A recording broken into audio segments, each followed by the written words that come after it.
hemos llegado ya al último día del mes de septiembre y este día miércoles, vamos a estudiar un tema también muy interesante respecto a este tema que vamos a estar estudiando durante 3 meses, que es la educación. Recuerde que esta semana hemos estado aprendiendo sobre la educación en el jardín del Edén y hoy vamos a hablar sobre recuperar lo perdido. Pero para poder hacer los comentarios correspondientes, vamos primero a hacer una oración. Padre querido, gracias te damos porque a pesar de la caída, a pesar de nuestros fallos como seres humanos, tú tienes un plan para que podamos recuperar lo perdido. Más aún, tú lo has recuperado para nosotros y nos lo das si nosotros queremos ir a ti y confiar de nuevo en ti. Hoy ayúdanos a aprender la lección en el nombre de Jesús. Amén. Amén. Agradecemos a nuestro pastor, el pastor Dani Perla, porque se encuentra con nosotros para enriquecer este comentario y ayudarnos a profundizar sobre este aspecto que, pastor, cuando nosotros vemos en la Biblia la caída, desde la perspectiva del siglo XXI, creo que no logramos comprender qué es lo que realmente perdió Adán y Eva. No logramos dimensionar qué fue lo que perdió. Y creo que hasta que comenzamos a ver qué fue lo que perdió, podemos comenzar a comprender el propósito de la educación. Definitivamente, la caída fue tan estrepitosa, hermano Gerson, fue tan grande y tal como usted lo ha dicho, yo solo podría compararlo como que alguien esté en el monte Everest y de ahí se venga cuesta abajo y llegue hasta la base. Bueno, que serían miles de metros para poner un ejemplo, pero perdimos muchísimo porque perdimos la inocencia, perdimos esa imagen que Dios había creado al hombre, esa capacidad de amar de una manera innata, perdimos el conocimiento que Dios había puesto en el hombre, incluso el lenguaje, aunque quiero decirles que el lenguaje que Dios puso en Adán y Eva en el Edén todavía se conservó hasta el diluvio. Sí. Por eso era un lenguaje perfecto y el lenguaje está relacionado con el conocimiento. Entonces, por eso es que los antediluvianos en 2000 años ellos habían inundado la tierra de maldad porque tenían una mente que nosotros no tenemos y un lenguaje perfecto. Nosotros no tenemos idea en este momento cómo funcionaba, claro.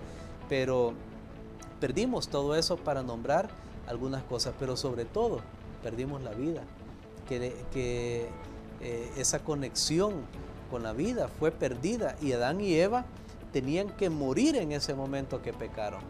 Dios les había dicho, ustedes van a morir, pero en su misericordia Dios les preservó la vida porque se encontró un sustituto para la muerte de ellos, que sabemos que 4000 años más tarde era Jesús quien vendría a este mundo como el Cordero de Dios. Qué tremendo, pastor, porque, bueno, en pocas palabras y tratando de ser lo más conciso posible, imagínense, 4000 años después. Yo creo que por eso justamente Pedro escribe en su segunda carta algo que nos ayuda a nosotros para comprender cuál es el proceso de recuperación, lo que Dios hizo para nosotros y también qué factores o qué importancia tiene la educación como factor para recuperar esto que es perdido.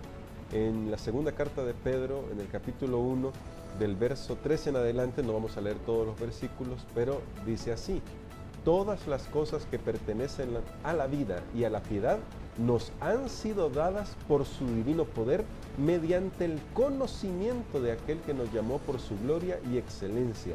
Por medio de estas cosas nos ha dado preciosas y grandísimas promesas para que por ellas lleguéis a ser participantes de la naturaleza divina, habiendo huido de la corrupción que hay en el mundo a causa de las pasiones. Y luego Pedro enumera una serie de virtudes y me llama mucho la atención porque dice, por esto mismo, poned toda diligencia, habla de diligencia, en añadir a vuestra fe virtud, a la virtud conocimiento, al conocimiento dominio propio, al dominio propio paciencia, a la paciencia piedad, a la piedad afecto fraternal y al afecto fraternal amor.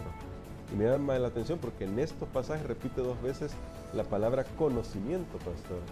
Y la tenemos ahí en el versículo 2 también, que no lo pudimos leer. Sí, sí.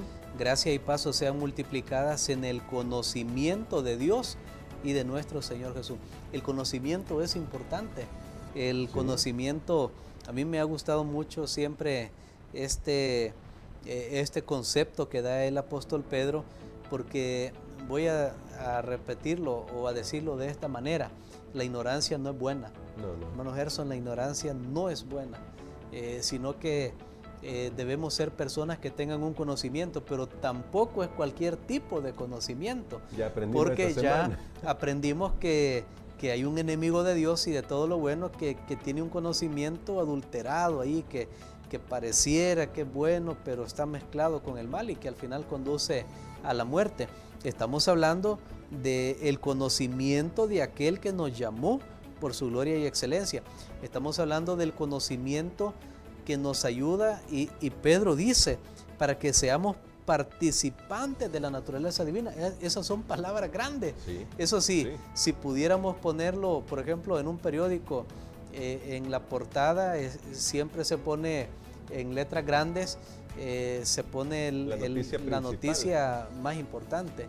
Ahora, ser participantes de la naturaleza divina, entendemos lo que es eso, porque nosotros tenemos una naturaleza humana, pero cuando Pedro dice que podemos ser participantes de la naturaleza divina, Pedro nos está llevando entonces de regreso a nuestros orígenes, donde el ser humano fue creado para ser imagen y semejanza de Dios, y eso realmente es grandioso. Ahora, pastor, como ya destacamos, ¿no?, que hay conocimiento bueno, no cualquier conocimiento, decía usted, y hay conocimiento malo. ¿Qué podría aconsejar en este momento a todos los que están oyendo Radio Adventista o viendo este video en Facebook o en YouTube, para que podamos hacer la diferencia entre el buen conocimiento, el mal conocimiento? ¿Hay algún principio básico para ser prácticos en cuanto a cómo distinguir? Bueno, esta pregunta pues es muy abarcante. Sí, sin embargo, yo estoy recordando en este momento lo que dice el libro de Proverbios.